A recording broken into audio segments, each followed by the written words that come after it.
What's up, weebs? Welcome back to Melina, the podcast where we take you down the yellow brick road of anime and have a look at everything it has to offer. On today's episode, we get back in the robot one last time with Neon Genesis Evangelion, the manga, written and illustrated by Yoshiyuki Sadamoto. It was published between December 26, 1994 and June 4th, 2013, beginning in monthly Shaun Ace before switching to Young Ace in 2009 where it would complete its run. It's based on the Gainax-produced anime headed up by Hideaki Anno and is licensed in English by Viz Media. As always, I am your host, Notorious, and joining me once again today, as always, is Shaun. Hello. I thought you were gearing up for some other kind of... Honestly, I felt like I was, but I didn't actually have anything to say.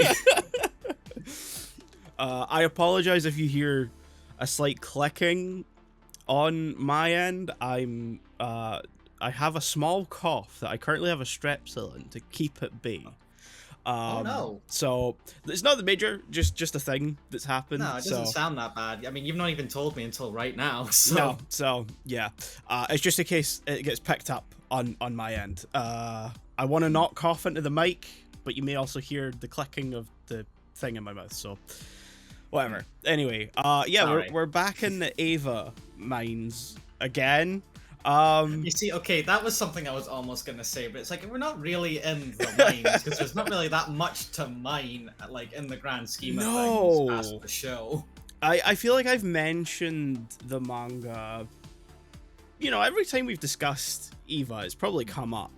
I know I mentioned that I was gonna read it in my own time at some point, and this was like way before we thought, let's just do it for content. Yeah, it was something I had sort of thought of as the final branch of it was the loose end. Yeah, sort of like as the main canon. There's other places you can go. There's sort of like a slice of life rom-com-y version of it called Angelic Days, which is kind of fun but also kind of weird at the same time.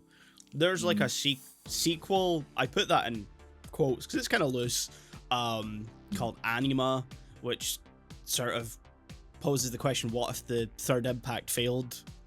Which I find a fascinating thing because technically it always fails. It's just it asks it in a different way. Because to me, like, every ending is a failure of it because they're asking Shinji to do it and he immediately is like, I don't want this. I don't want the third impact, the human instrumentality that you guys want. So I'm just gonna... If we define success for the third impact as whatever Seely's trying to do throughout it, that never happens because it ends up on Shinji. It ends up on Shinji's shoulders because Rei comes in and is like, "I don't want to listen to you guys. Yeah, you guys suck. Lol, Lamau even." Whereas, what do you want to do? Anima's kind of like, what if it just didn't even like go off? Like it makes Didn't even get there. It gets to the point of making the like black sphere, and then that's kind of it halts, it stops, and that just sort of remains. And then the giant Ray goes, "I don't want to play with you anymore." I only ever read like half of that. I got to a point where I was like, I don't think I want to finish this. It's headed up by no one involved in the original production, which is always sort of where things, I feel like, kind of stray a little bit if you're trying to continue the main characterization of these characters, which thankfully not a problem in this version. No, definitely not. Everyone's kind of as you expect them to be, with some small little differences or quirks. Shinji's the most different, which is, I think, what makes this the most interesting. Like, what gives the manga the most sort of like interest towards actually reading it. If I'm going to recommend it to anyone, it's like, okay, it's because Shinji actually kind of has a pair of balls in this one. He has like I think we sort of described it as that, like, he has more of a self-assurance in himself on a fundamental level. Yeah. He's still Shinji at the end of the day, and he's still unsure of really what he wants at like the end of the day, but like he at least has a foundational platform of, here's something I want to do, and here's something I don't want to do. why are you doing this to me? You suck. Instead of just going, wah. Which isn't a slight, because I love Show Shinji, but at the same time, come on, dude.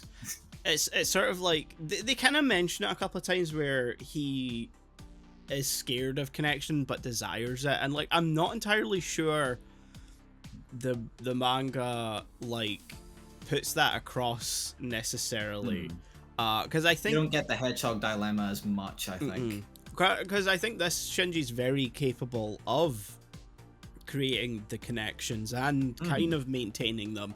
It's that everything else externally continually gets in the way or messes it up, which is I think more what this Shinji has to deal with in comparison to the show. Or it's hard to compare it to the rebuilds because the rebuilds go so in their own direction after the second movie. This is definitely like a variation of the show, whereas the rebuilds just did their entire thing after the first one. I mean, this started slightly before the anime started airing on TV, and that's simply only because of production issues. They were meant to start around the same time, but you know, infamously, Evangelion did not have a fantastic production. It's never had a fantastic experience anywhere. I've talked about the licensing things multiple times already. So, you know, it ended up that this came out first, which apparently led to a misconception that the show was based on the manga, and yet I've never heard anyone ever think that.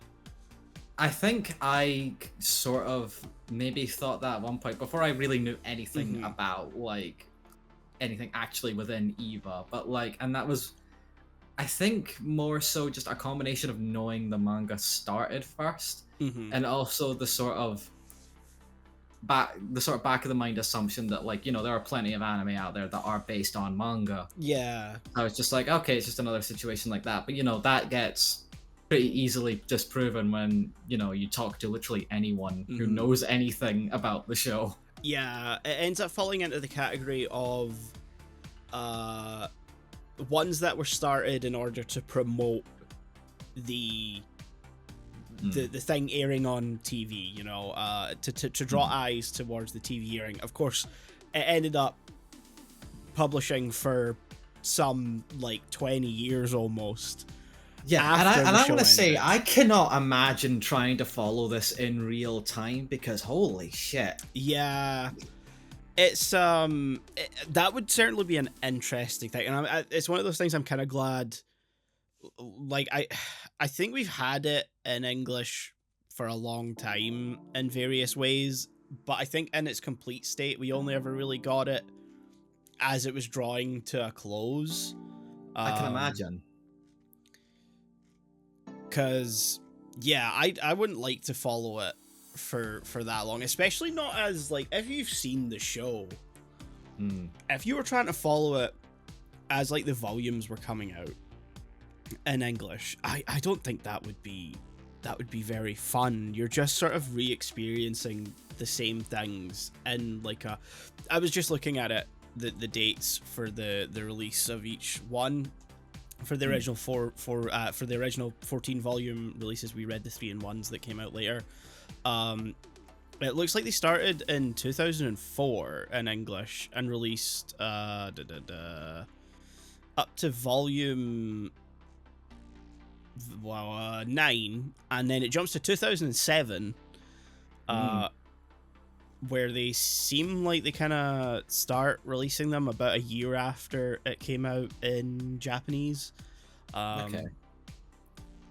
Though somehow the 13th one came out on the same day. I have a feeling that is incorrect. I think someone has not typed that correctly.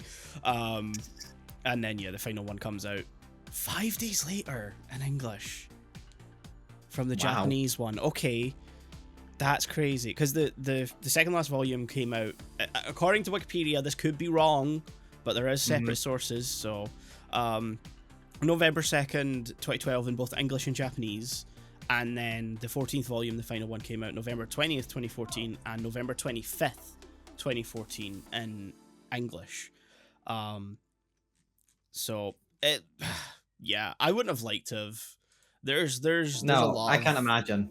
there's a lot I've ran across this of like, I just wouldn't like to read this while it was publishing, and I think that's simply because it is following a show that has a very different format. It's one of those things where sometimes you read like, you know, it's the 3-in-1s are still subdivided into each individual volume, and it's like sometimes you read a volume and you're like, I have covered an episode, you know, it's Yeah. there's like 7 chapters and yeah, I've just finished one episode. Yeah, but like sometimes it feels like you go through an episode in like half a volume or like half like just a part, because like I remember specifically when because it's done different in the manga, Asuka's introduction, it's not done on like the fleet like it is in the show. Like she's just in Tokyo 3. Yeah, they sort of show the fight on the boats, but Shinji, Misato, Rei, Toji, and Kensuke aren't there. It's just Asuka. It's more just like an after battle like preview of like, oh, she did this. That's cool. Yeah, they're watching. They're like getting debriefed that she's coming to Tokyo 3, and they show this footage, which means she's. If they're seeing this after the fact and they've now got the footage, she's in Japan already by that point.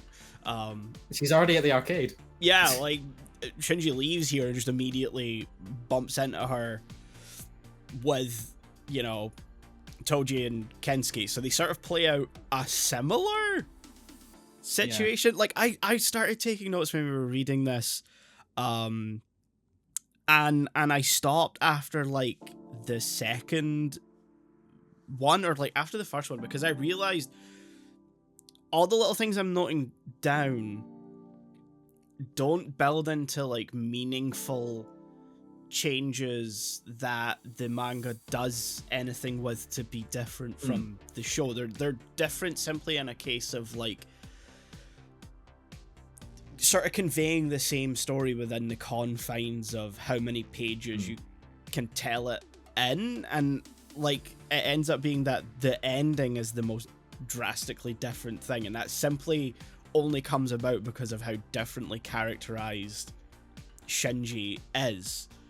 Yeah, it doesn't really come from any of the small, very minor differences that it displays throughout the actual story. It's like you get to a point where you're like, okay, I am just now following the events of End of Evangelion. You know, it's like you don't I don't necessarily know at any given point this is episode number whatever. I just know I'm experiencing the events of an episode I have seen in the show, and I know it's cutting out like the magma diver episode, the jet thing, the big other mech that has a nuclear reactor in it or something like that. Those were the two I always like realize get left out now whenever it's like not the show, because it's like overall they're not that important to the general story, but at the same time I kind of love the magma diving episode.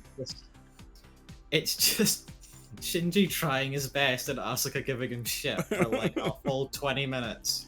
And you also have stuff like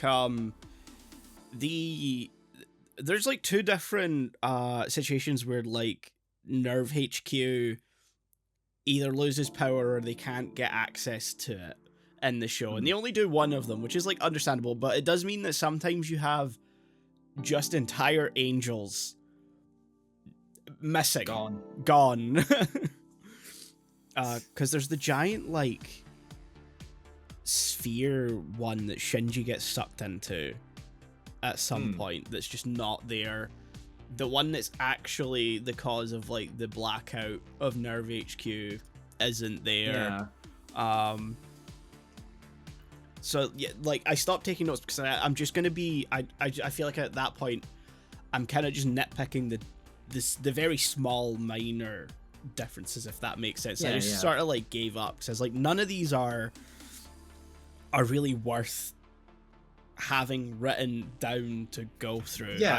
Because I will say that when I started reading, I did expect sort of bigger changes to happen, like throughout. Like I knew it wasn't gonna be like as fucking different as the rebuilds, but like I was kind of surprised that like 90% of the manga is just the show. Like it is just following the plot beats of the show with maybe just some parts either rearranged or like some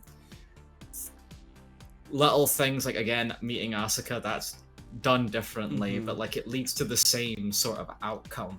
Yeah, it's the same with like Kaoru. Like Kaoru's introduction's different. His like interactions with Shinji are very different, and yet it just leads to the same result in the end. Yeah, although I do kind of love this version of like their relationship where like I don't know if if it was ever confirmed or if it's even following like the sort of idea that Kaoru remembers anything of like previous versions of events. I don't know if that's just a fan theory I'm picking up. I think that's a fan theory. I don't think Sadamoto's necessarily said anything, and I don't think he really is. He's been very upfront that like, even though this bears the name Evangelion and it needs to, for legal purposes, bear the like based on Gainax, and then now it carries the based on Kara stuff. He's been very clear that like he wrote this completely separately from Anno, from the show's production. Like he was involved in the production of the show. He was character designer. He was kind of very instrumental to the show, but this was his own thing. No one else had any involvement. So it's very much like anyone thinking of like the canonicity of this, anything could be challenged, like, And I should stress that like I don't think this is like a fully solid rule either. Yeah. It's something that unfortunately does stick in my head whenever it happens, and like it led to like the hilarious interpretation that I said to you, whereas so Kaworu started a new game plus and he's expecting to just speed run through this part because he's done it before. He's like, I know what I'm doing. I'll just do this and I can get the Shinji route done easily. And he fucks up like the first dialogue choice where he just kills the cat in front of Shinji. He doesn't completely derails that route, and he's like, oh fuck, wait, I messed something up. He's playing New Game Plus and not realizing that by playing New Game Plus he has to play the route differently. He immediately gets dropped into a different starting point, is like, oh fuck. Yeah. Wait, what do you mean this is the one where he hates me? What the fuck? This is the Renegade playthrough now? Ah, shit. Oh, the Shinji isn't a scared little piss boy? Fuck. Yeah.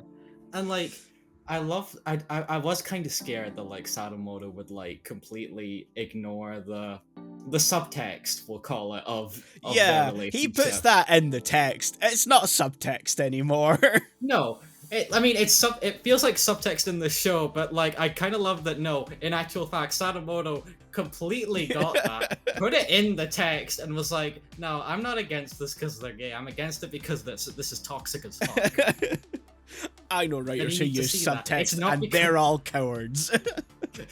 It's not because they're gay. It's because Kaworu just sucks by himself. Yeah.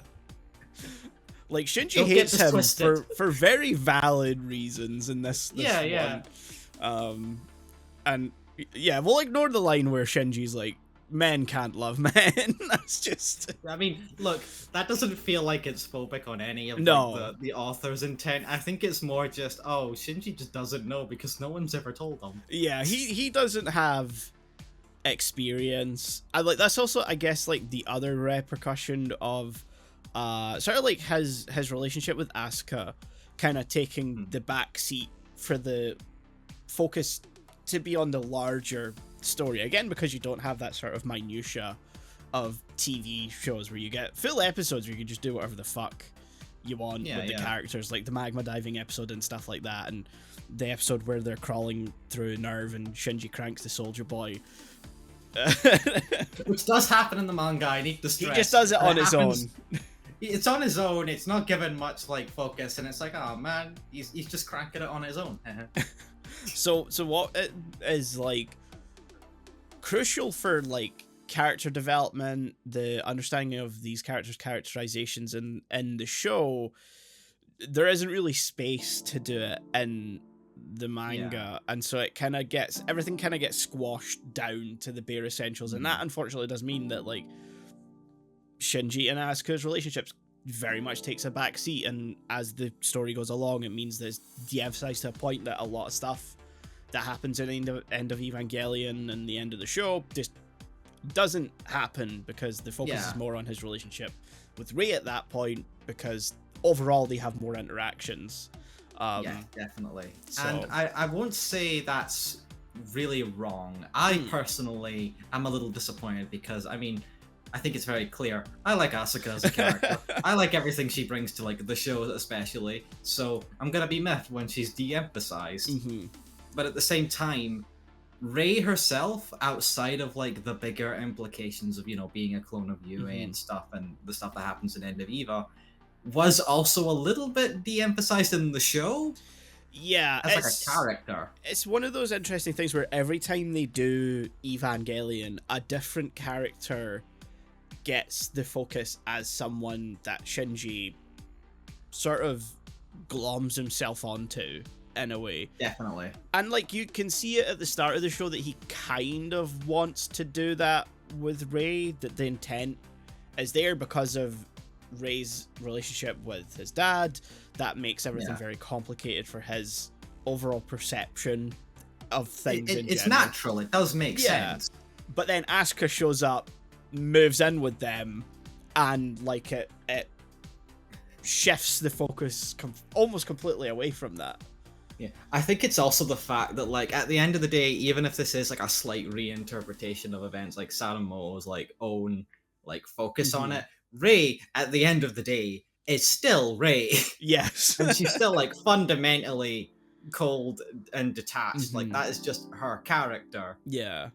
So it's hard to even like when you're trying to emphasize her and you're like you can't really change her enough to the point where she's like openly like, I want to say acting more human than like the character really is. It's that thing where you can, no matter how many times you re-envision the story of Evangelion, if you want to stick to some semblance of feeling like an Evangelion thing, you can remove the tragedy of each character, because every single character has their own tragedy. Shinji's is his connections with other people, whether it's in the show where he struggles to make them, if it's in the manga where he doesn't really struggle to make them, but maintaining them in a way where the world doesn't get in the way is the problem. And in the rebuilds, well, the rebuilds are so complicated, I just don't even want to try and think about what it means. But then, you know, Asuka,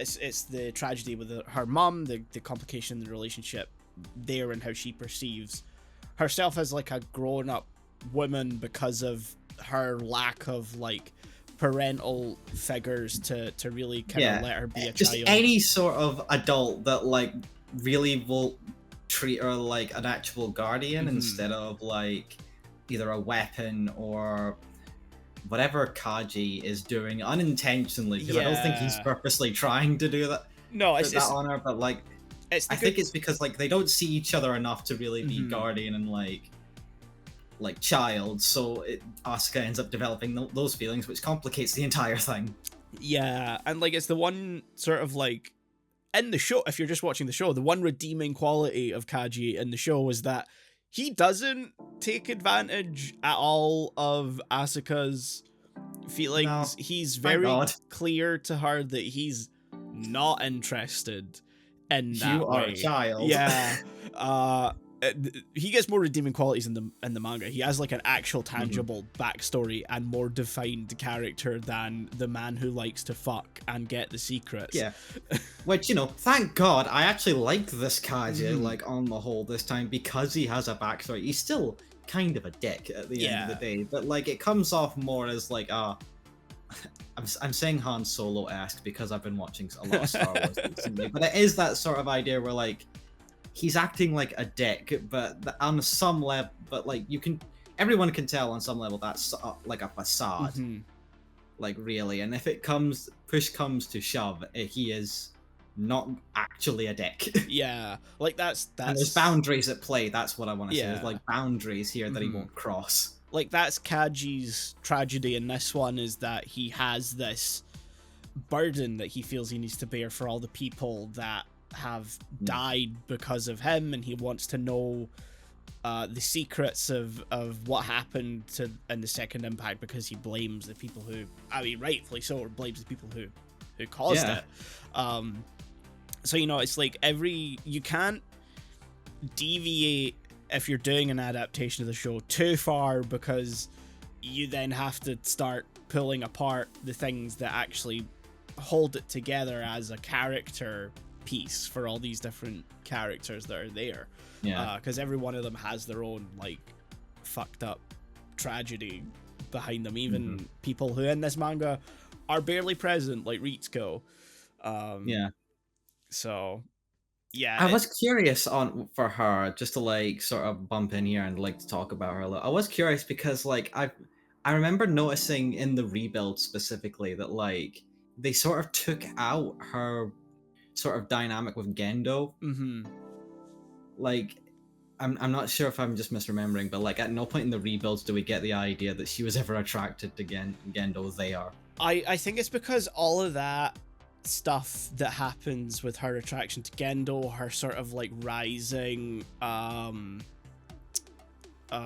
don't quite know the word to describe how she feels towards Rei. Not jealousy, but sort of like resentment. Yeah, resentment, I think, is the best word. That stuff all happens after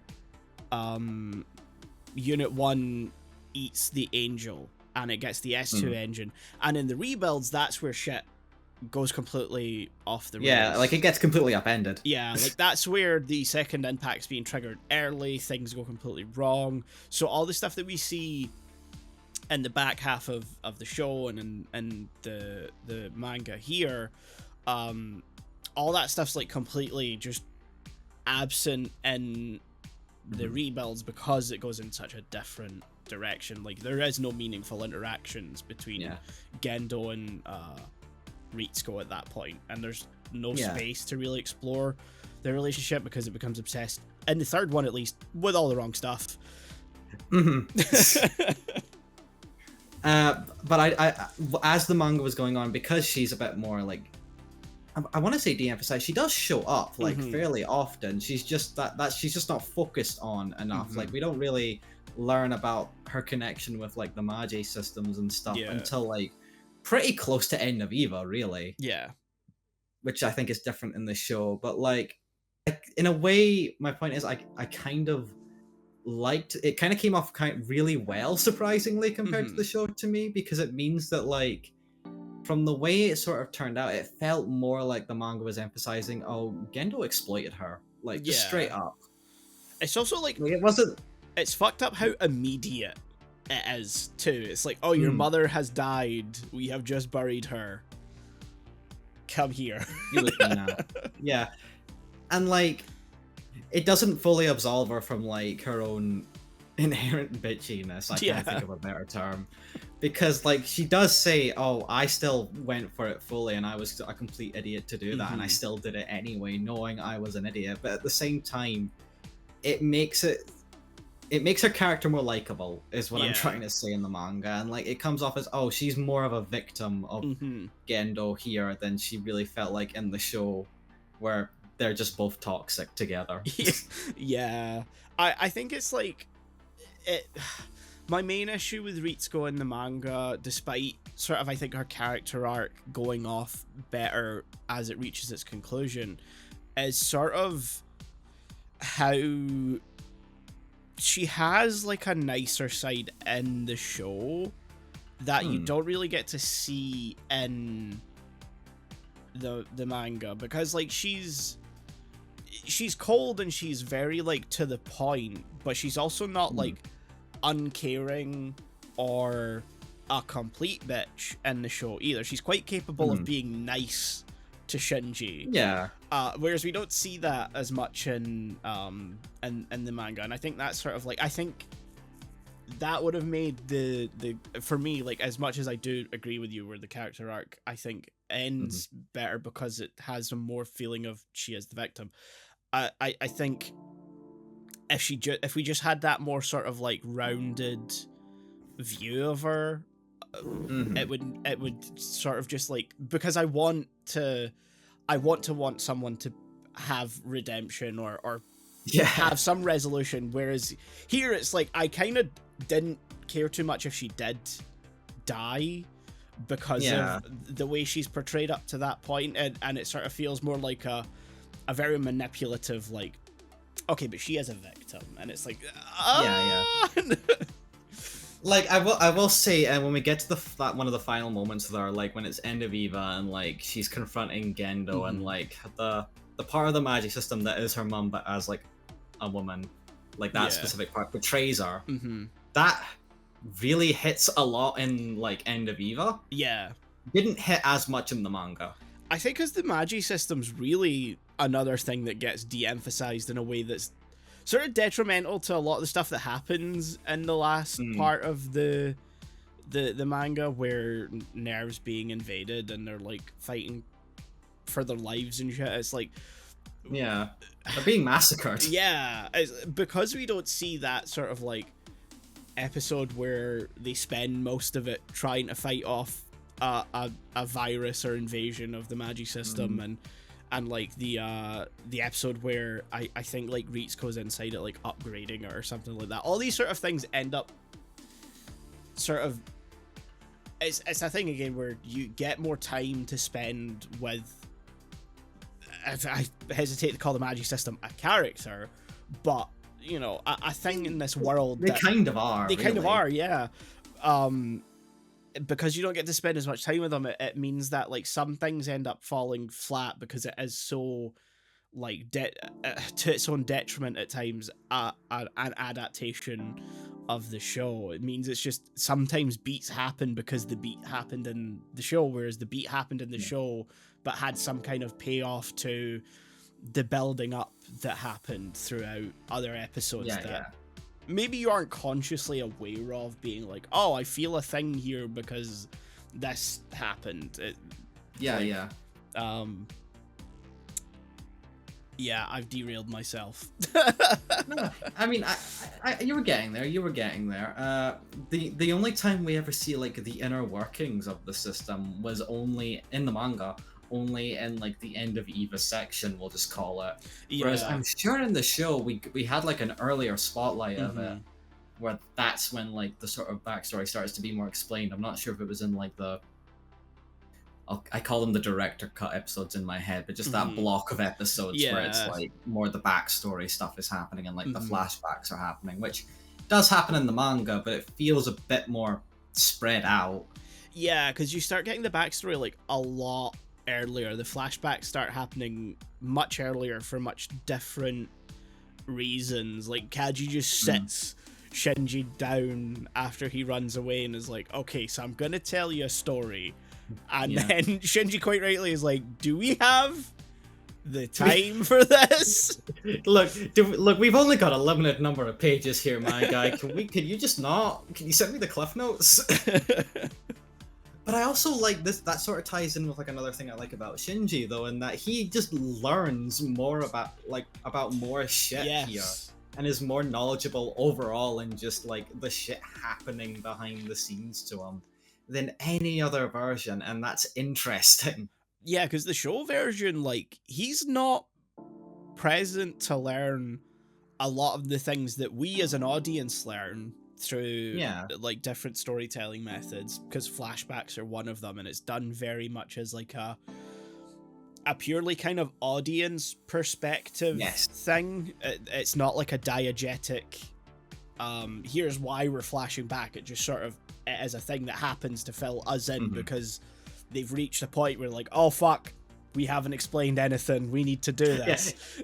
It's like Anna went, oh fuck, I should probably get to the context now.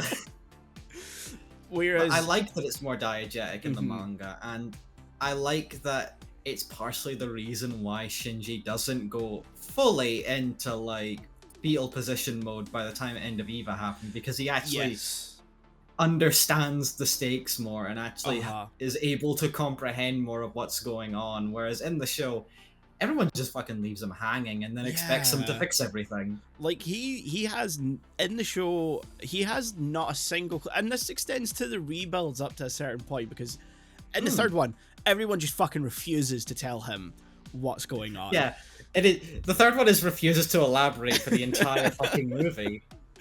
And so you kind of have like a Shinji who is never given a choice to make the decisions. He's just told you have to do this thing, and yet he doesn't have any of the context or knowledge to understand why these things are being asked of him, whereas the manga sort of contextually gives him that information in a way that allows him to make the choices, which is how I think we end up with the ending we end up with, because he has more, he's not a like scared and I don't know the word for like someone who can't make connections. He fundamentally doesn't understand how to connect with people, whereas Closed here, off and closed sort of off like and, reclusive in like an Yeah. emotional sense. I think I really like that this version of Shinji just allows him to have agency where Yes. he didn't really have any in the show. Mhm.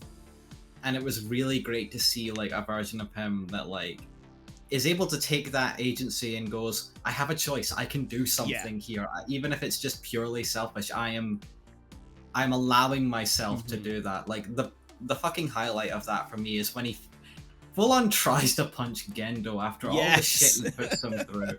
That was a fuck yeah moment for me, and something I really wish had happened in the show at some point, because Gendo deserves a punch in the face for all the shit that he does to Shinji. And like, you keep pushing someone without telling them why or giving them much choice or really presenting them with any rational, you know, grounds for everything that you're putting them through. They're gonna, and basically like communicating that you don't think they're worthy of even knowing. Like, because at that point he's straight up told him that he doesn't think that they can connect with each other, that they fundamentally do not like get along. And it's like, yeah, of course he's gonna then lash out at you, you fucking moron. Yeah. And it's such a, like, having re-experienced as much of Eva as I have recently for the podcast, it's catharsis to see him do that. You know, to actually like take a stand for himself, which I think is sort of, I think what makes this version so propelling to read is because you're watching a version, or you're reading a version of the events where Shinji is willing to push back at times. Not always. He does still fall back on his main characterization of sort of being unsure of stuff. Yeah. He still has a lack of like self-confidence just overall. Yeah, but he's very capable of like biting back at times when necessary, and sometimes just for what's ever funniest for the panel. There is like, I'd say I was gonna say more realistic, but I'd say it's probably more equally realistic to say that like there is a certain point where if you push Shinji far enough, he will go ape shit just a little bit. Yeah, in the manga, and I really liked seeing that. It felt more, I don't know if this is revealing my own sort of psyche, but I felt more of a connection to him in that moment than I did with like Sho Shinji, which was an achievement because I connected with Sho Shinji a lot as well. I think it's that you end up like, no matter how much you connect with Sho Shinji, you do at some point, because you are watching a thing on the screen, you're just eventually screaming of like, do something, just fucking do Get anything. in the robot. Yeah, get in the robot. Like, because at that point you're like, okay, so the writers are just constantly keeping him in this position, and that's at some point you can get frustrated with that, even if there's intent behind it. And I think that's, you know, like you say, it makes this version of Shinji sort of like, you get that better, not better connection, but like a different connection with him. Because when you're watching like the movie end of Evangelion, like you're sort of from what I would say, most people are going to be more on Misato's side during that whole confrontation they have together, where it's like, okay, I get it. You're scared out of your mind. Fucked up shit is happening, and you're like 14, so I get it. But at the same time, you gotta do this thing like right now, or we're all fucked. Yeah. Whereas in like the manga, like you're still kind of really on her side, but you sort of are more inclined to be like, can you just hug him a little bit and just give him some reassurance, and maybe that'll get him to go. But she does. She does hug him at the end of that. But it's also like the way he then acts after that interaction is also like the events again play out in a very similar way, but the way in which Shinji conducts them is quite different, because in End of Eva he's still very much like, I don't want to be doing this. I don't know why I'm doing this. I'm terrified. Whereas, like, as soon as he gets into the chamber where Unit 1 is, and he's had this conversation with Misato, he's much more resolved to doing something. And yeah, he's sort of stifled at the fact that, like, he can't get to Unit 1, but he still calls out for Unit 1 to move, because he's very, at that point very well aware of the capabilities of Unit 1. And so he calls out for it to move, and then it does, and then he willingly and very capably jumps into the battle and is there to go and help Asuka, whereas in End of Eva, he's very sort of still quite reluctant in what he's doing, if that makes sense. He's still too, like, messed up in the head to, like, and really so critically unsure of himself that, like, he doesn't do that. And so in turn, in End of Eva, in one of its best scenes is when Asuka basically dies in that battle and basically like loses, and like she's still going, but like because Shinji is too broken and like empty inside to really do anything, he doesn't save her. Whereas, and this is my cathartic moment in the manga, he does in the manga, and I loved it so fucking much. I genuinely almost jumped up and down in like glee. Like when I read that like he was actually going to save her this time. Like the third impact still happens, but the fact that he just still went and saved her at the end means so much. Yeah. And it's sort of like felt like a way to try and, you know, recorrect the sort of de-emphasization of their relationship up to that point. I think it also shows that like even though they haven't interacted quite as much on the pages that we've seen, like they still have at very base like a friendship. It's Asuka might not want to admit it, but they are friends, and there is like she never will, but it's there. Like she has a closeness with Shinji that she's not willing to admit to. That in this version is maybe a bit more platonic, but that doesn't change the fact that they still care for each other. And yeah, it's great to see him actually go in and fight to save her, because it's just End of Eva movie version, he doesn't do that. And like I say, it still leads to the same outcome in the manga, because to its own detriment, it is an adaptation of the same story. The biggest change it was willing to make was the ending. But yeah, I'm trying to think if there's any other like major points like that I have in mind. Because I feel like we keep mentioning the ending, but I don't think we've actually discussed. I don't think we've talked about it yet. Okay, so let's do that now then. Yeah. I think overall, again, this sort of comes down to my fundamental point about the manga and the show, is that I don't think it's any worse. Really, it is just when it's different, it is just different, and it all depends on just. Oh, are you more receptible to this kind of like feeling that it's trying to evoke, or are you more receptible to this side? I'd say overall the show and End of Eva are on a more depressing note, where they end on, and like maybe more open, but like, I mean, End of Eva, as we all know, ends with Shinji and Asuka alone on a beach when the world is like as dead as it can be. Yeah. And he's trying to choke her. Whereas here, we get a sort of more similar to the Rebuilds in a way, sort of ending, where like it's like a new world. It's still post Third Impact, and you still see the ruins of everything, but it's in a very snowy. It's not Tokyo because they're going to Tokyo, but like I don't know what city it is or what town it is.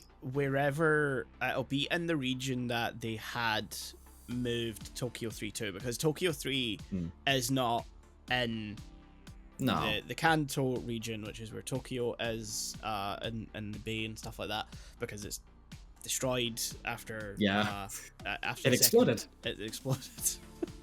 It's destroyed after the second impact. That's. I'm not sure if we've said it on like the podcast, but I'm just going to explain why I said that. There's an in joke we've got now where like because Akira returns to theaters like very commonly. Yeah. You are sick to death of the phrase Neo Tokyo is about to explode. Yep. And you shared this to me last time we went to see something in the cinema and it popped up. So now, every time I can justify it, I will say Tokyo or Neo Tokyo is about to explode. And I know it will annoy you. But yeah, original Tokyo was destroyed in the second impact. Maybe they built a Tokyo 2? I don't know. I can't remember. They mention it, but like it's never focused on. Tokyo 3 is...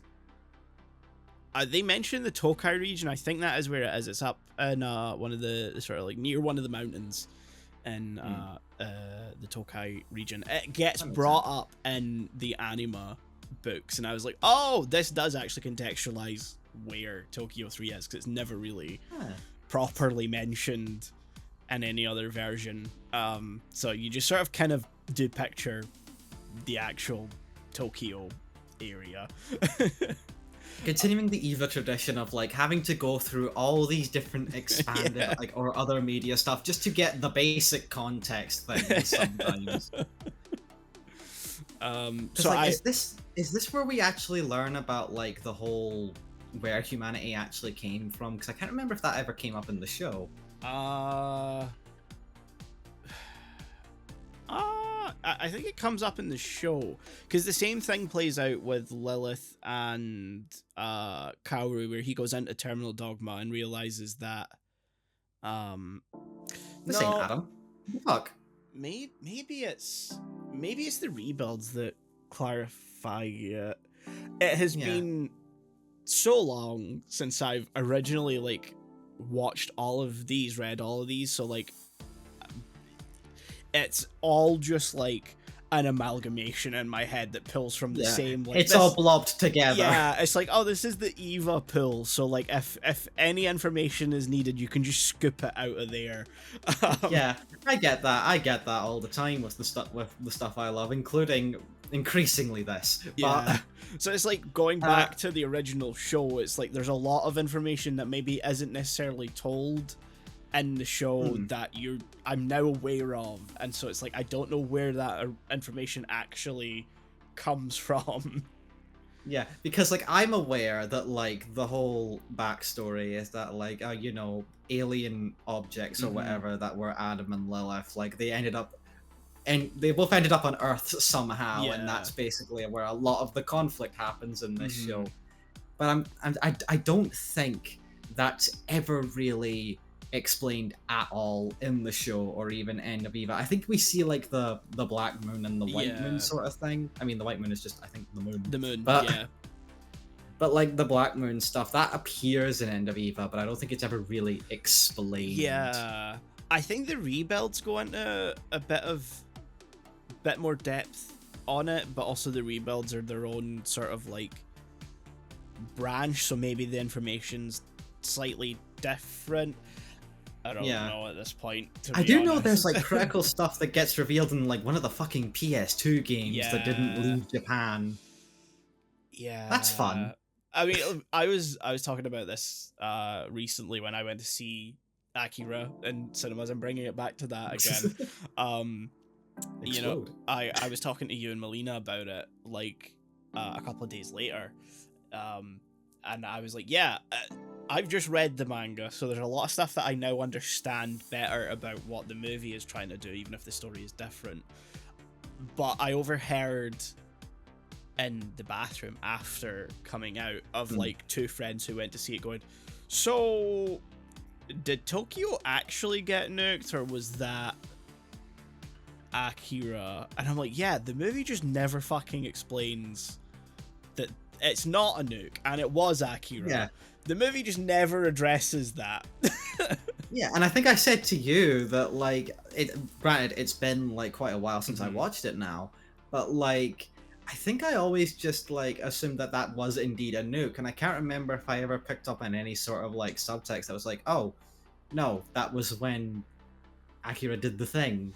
Yeah, it's one of those weird things, because the movie sort of takes the opening of the story and then jumps over a whole bunch of stuff and recontextualizes the end of the story.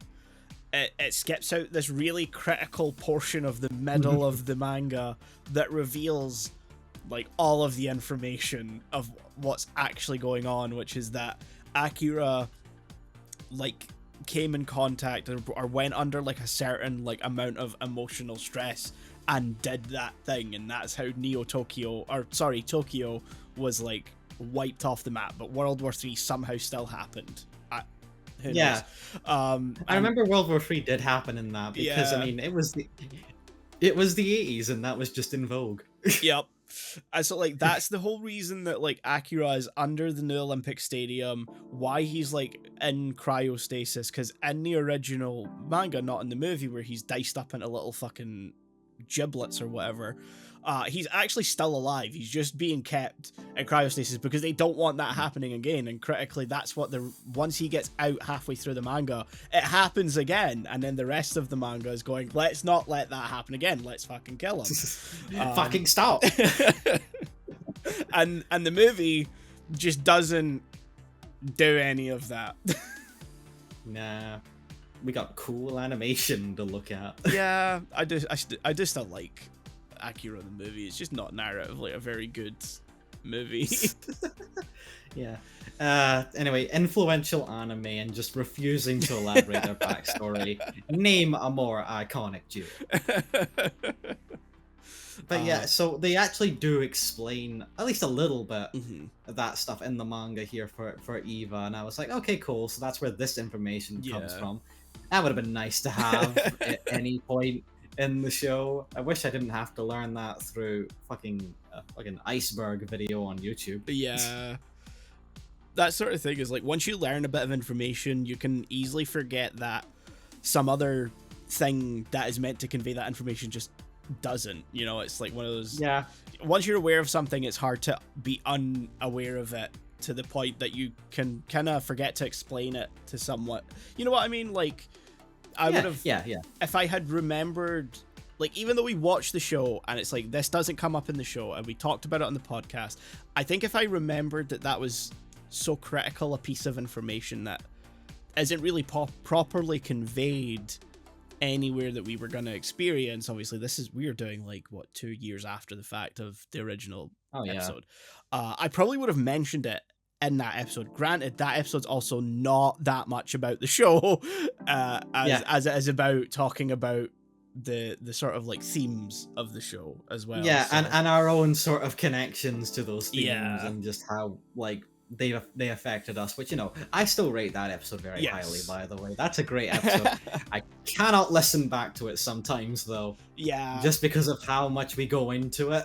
I very rarely listen back to older episodes, but that's purely because I just have, like, a memory of what we've talked about, and also I spend the most time with them. I've discussed this before. I spend too much time with them before they go out, so, like, I just don't. Yeah, you're the tinkerer of them, so, you know. That's fair, but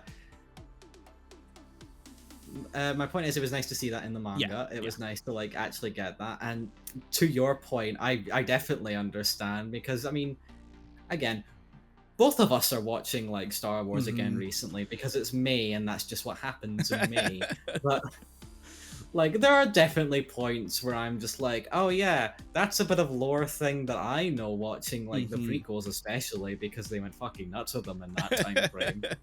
A lot of it just isn't canon anymore. Yeah. So fun. But there'll be times where I'm just like, oh yeah, so here's a fun fact about what's happening here that makes no fucking sense, really. But I'm gonna say it because I think it's great. Do you want to hear about the intricacies of the separatist movement? Not really, no. Well, too bad. But I get it, basically, is what I'm trying to say.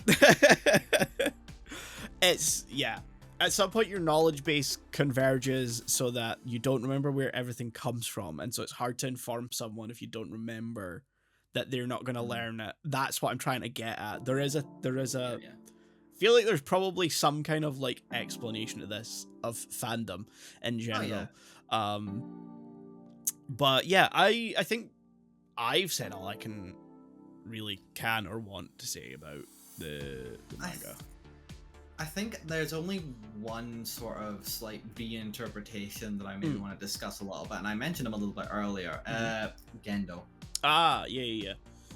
This version of Gendo, while not being too fundamentally different from either version of him from both the show and the rebuilds, is the worst version of him, like as a character, and arguably as an interpretation. But like, I'm not entirely sure on that, because if the show and the rebuilds did a thing of giving him a bit more depth, like right at the end, where like he is like the ultimate personification of the Hedgehog dilemma, where like he does recognize on some level he cares about Shinji, but because he knows he himself sucks, he thinks that the best thing he can do for Shinji is to stay away from him as much as possible, because he doesn't want to actually hurt him as bad as he thinks he could. Whereas in the manga, he just fucking hates him. He just hates him because he does just fucking hate him because he's the worst. He's like, oh, your mother loves you. Sen, she should die. Love me. That's my love you're stealing, you fucker.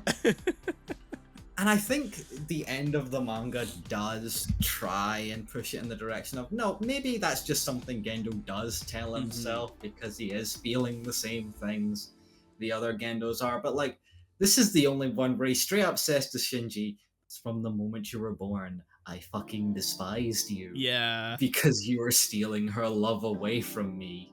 It kind of makes is like, him... that's fucked up, bro. Yeah. It makes him much more of like a villain for villain's sake. Like, we need an antagonist, so here is the final boss antagonist. Yeah. 2D... But like at the same... You go. No, I was just going to say, very like two-dimensional interpretation of Gendo. Yeah. But like, also at the same time, compared to the show, this is also the version of him that does save Shinji. Yeah. Like, in that final confrontation, which is funny to think about. And also the fact that, like... Oh, what was I going to say? I had a good point. Hold on.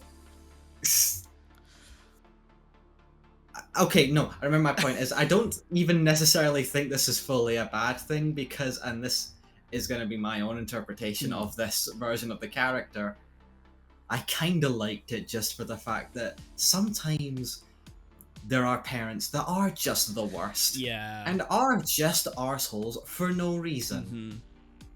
And sometimes there's just no greater depth to that. Yeah. And there's no redeeming them, or there's no like justification. They are just that way.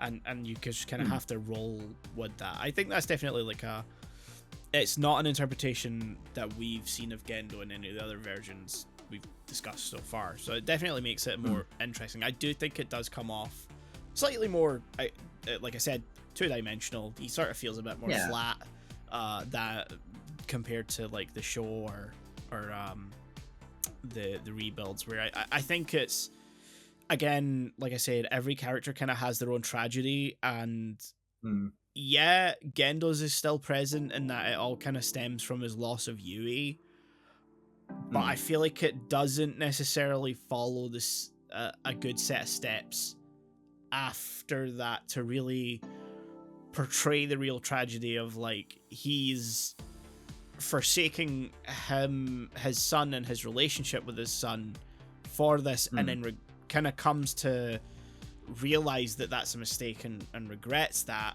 whereas here it's very much still just like no, I hate you straight up, Yeah. Like Yeah. I'm just a terrible Yeah. parent. Like that's just how it is. I'm sorry, kid, except I'm not. Fuck you. Like this isn't a version of Gendo I can see doing like I think it was the rebuilds where like he has that big sort of instrumentality realization when they're both communicating with each other and like he finally hugs Shinji before he disappears into the whatever the fuck the antimatter universe was. Yeah, you know, the one where they suddenly become CG and do a whole big like kaiju diorama thing, whatever. Yeah. Cinema. Cinema. But yeah. At the same time as well, I was kind of shocked that this version of like when it gets to that part of End of Eva where like Yui's spirit or whatever through Ray or whatever the fuck happens in that part is like confronting him. We don't get that moment of her just flat out rejecting him because of how much of a dick he is. Yeah. We sort of get more of a no, you actually do kind of care about Shinji, and I kind of know that. It's a sort of the reinterpretation of Yui a little bit in this as well, whereas like she's full on I can fix him. Yeah. Like throughout this whole thing towards Gendo, whereas at least in the show she realizes you can't be fixed. I'm gonna eat you. Which, you know, real. Slay. Queen behavior. Yeah. We do at least still get that Ray moment where again she just like Gendo asks her to do what he wants, and she just goes, "No, get your arm chopped off." Yeah. So it's certainly, for better or worse, it's an adaptation of the show.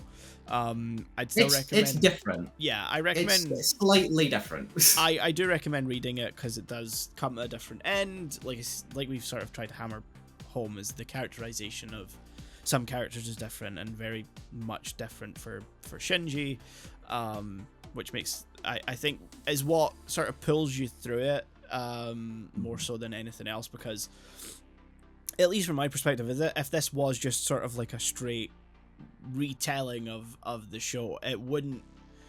Why would I read it when I can just go and watch it, you know?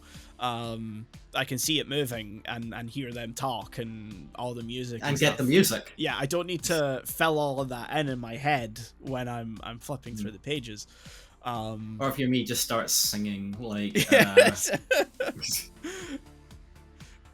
what's its name? Come Sweet Death. It's I can't remember how it's pronounced in German. Komm so say Todd. Something like that. I wanted to try the German. I couldn't. I wasn't gonna try. But like at some point as I was reading it, I just sent the full lyric list to you, and I was basically humming it in my own head. Yeah, I'm just reading something else at that point, and I can just see my phone just lighting up as you send more, and I was just like, okay, yep, sure, go off. Worth it. It's a great song. I love it. It is. I did hear it too when I was reading it. I will admit that. I just didn't say. I just didn't send it in the group chat. You didn't want to partake in my cringe bullshit. No. You can say it. It's fine. Yeah. Scores. I feel like it might be harder to score something like this overall. I'm not sure.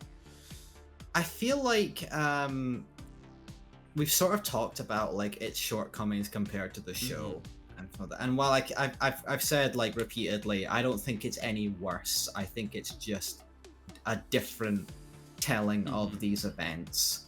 I think in a weird way, this might be a version of the story I'm more susceptible to like just coming back to regularly. Like this feels like just in the moments we do get, I really do love like more the way that the characters interact in this version compared to the show. How Shinji being able to have more agency and being able to connect more easily, and like sort of has that reinterpretation of him. Like he's more afraid of like the pain of losing people more than just the possibility at all. I don't know if that makes any sense, but like just the way that like Shinji's more able to like easily communicate with people and more easily connect makes this an easier read in some places than I think compared to the show, which isn't a slight at the show at all. I think it works. It's definitely what the show's going for. that it makes this just easier to come back to, I think, in my head, so I can see myself coming back to this. Maybe not even for full rereads, just, you know, some parts that I would like to just go through again. And at the end of the day, this is still Evangelion. Yeah. And I really do like Evangelion. So I think overall, I'm gonna give it a... I think I'll give it a 9. I think I'll actually just give it a 9. Okay. It's higher than I thought it would be. Yeah. I think I'm gonna give it an 8. It's an 8 at the very least. Yeah, I'm landing on 8. I think I view it a little differently now because of like proximity, I think. Any other time I've read the manga originally through its 14 volume release and then later through the 3-in-1s, which are the versions I own now, there's always been a big bit of distance between when I watched the show or the rebuilds, and so it was like a fresher like experience of the story compared to like now, where I think because of the way we do stuff for the podcast, yes, there's been 2 years since we did Ava the show, and then like the rebuilds were like a year ago or whatever. Having to discuss things on the way we do for the podcast, think about things for the way we do it for the podcast, it means that things stick in your brain more. You have a longer term recollection of a thing. We're more analytical here than like we usually would be, so we our brains just kind of like naturally focus in more on like analyzing it and taking stuff in. Yeah, and so it means that like the overall like story, character arcs, the characterization, all these sort of things, like they stick around a lot longer than they would if you are just watching something for like watching it as a thing to enjoy in your spare time. So the way Evangelion is rattling around in my brain now means that reading this now is a much more sort of like I'm reading something I've already gone through. It's a rerun. It's a rerun. Yeah, I'm experiencing like a rerun that's cut out all the interstitial pieces. It's a rerun where they're like, okay, we're gonna cut out like all the filler episodes or whatever. So it was a bit more challenging to read, and I certainly felt like I don't know if I'm gonna have much interesting to say. I don't really know if there's much interesting to discuss in a longer form episode, but we're like, I'm looking at the time now and we're fine. Yeah. But it does knock down the score. It brings it down, I think, from like how I originally viewed it, which I think was like a 9. I think I'm originally on my first reading of it, I think I gave it a 10 for that ending. The way it's sort of a more sort of like satisfying ending. Yeah, narratively. I called it a more narratively satisfying ending. I've talked about this before. I'm not sure on the podcast, but I know I've talked about it with you before. I've come to love how open-ended End of Eva's ending is. Even if I said it was more depressing, that really works for what End of Eva's trying to go, and definitely what Arno was going for in that movie. So I love how it did it there, but I don't think that probably would have worked quite as well in the manga anyway. So it was nice to see this version where post Third Impact world, people are living here. No one's really got much of a memory of like before, but like we still get that little glimpse of hope where like Shinji and Asuka still meet and they're going to the same school, and maybe they will have that future that pops up in the 30th anniversary special, which I did watch right after this because I deserved a little treat. 7 out of 10, by the way, for that. Yeah. I was meant to be giving my score and I've lost my own train of thought. It's a rerun. It's a rerun, yeah. The more sort of like proximity to it, I think drags it down. So I gave it an 8, I think is where I sort of land on it. Sorry for derailing you. That's fine, don't worry about it. I don't think I was going much beyond what I was already saying just to come to the same score, but or my point of the score is what I'm saying. So yeah, I think that's the end of the episode, unless there's any other sort of like points.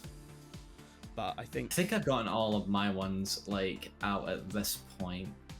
It's Evangelion the manga. It's good. It's worth picking up. You know, if you're a physical collector, maybe the 3-in-1s can be, they're big and they're kind of expensive. If you're a digital reader, they're a bit more, you know, on the cost effective side. They're not super expensive, and they go on sale every so often. So yeah, I recommend it. Just, you know, be aware that you're getting in for the same experience of the show. You're not getting a completely different interpretation like you are with the rebuilds or anything like that. I think my closing thought is actually just, I recommend it definitely, but not as your first like experience. Oh with Eva. no, this watch the show first. Never obviously. take this as your first experience of Evangelion. Watch the show first. Perfect supplementary material. Yeah, and it's nice that this is now cleared off the board for us. Yeah. We have officially covered, I think, everything that we can cover. Everything worth covering. There's certainly other stuff in English. Like I say, there's the Angelic Days manga, there's the anima novels, there's the Shinji Ikari Raising Project thing that's like an 18-volume long manga. I have no idea what that's about. That's a manga. I thought the Raising Project stuff was like weird, with like games that never made their way out of Japan. I guess the manga's an adaptation of the games. Fucking okay. This is the thing. As much as people glom on at Eva in a certain way, because artistically it's very, you know, specific in what it's trying to do, and I see why people, you know, I'm saying this as someone who gravitates towards it and does love it. You know, there is a tendency to forget it's a massive fucking franchise. It makes a lot of money, and that's not just because of the thing itself. It's because they're like, we can milk the absolute shit out of this. Yeah, like that's always the dissonance I have of like Eva, because of how much I like love it. Like there's a huge artistic like part to it and creative drive beyond it, but at the same time, all those like traumas and tragedies that like all the characters are going through are still exploited to sell like plushies and like cosplays, and you're gonna get that art of Rei and Asuka looking way too cute than they should be for like both who they are mentally and, you know, just the whole idea. Yeah. They're 14, you fucking creep. That's my point. Yep. Anyway, this has been this episode. That's a sentence. Yeah. Thank you for listening. We'll see you guys next week, where it'll be the award show wrapping up this season of Anime Links. This is the second last episode. That's crazy. So yeah, we'll see you guys next week. Bye. Bye.